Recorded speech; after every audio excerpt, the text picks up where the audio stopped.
May namuong cloud cluster sa hilaga ng bansa.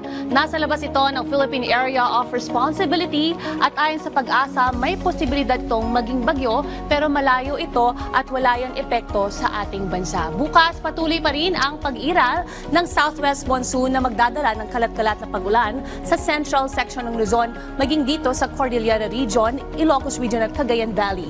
Sa Metro Manila, bukas asahan ng good weather condition with possible thunderstorms o panandaliang pag-ulan sa hapon. Base sa ating Metro Cities forecast, dito naman sa Metro Cebu at Metro Davao naman, makararanas ng partly sunny at partly cloudy skies na may posibilidad ng thunderstorms sa hapon. For today's weather info, alamin naman natin ang kaibahan sa magnitude at ang sinasabing intensity na inire-report ng PHIVOLCS sa tuwing may lindol.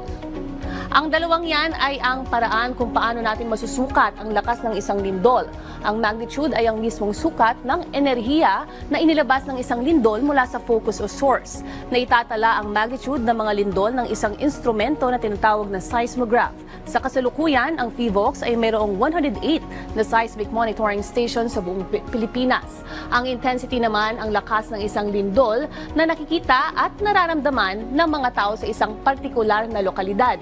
Ito ay ang rating base sa epekto sa mga tao, bagay, kapaligiran at mga istruktura sa paligid.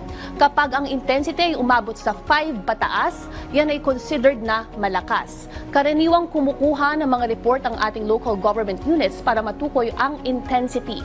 Kaya naman ang intensity ay karaniwang mas mataas kapag mas malapit sa epicenter. Ako po si Ice Martinez. Stay safe and stay dry. Laging tandaan, may tamang oras para sa bawat Pilipino. Panapanahon lang yan.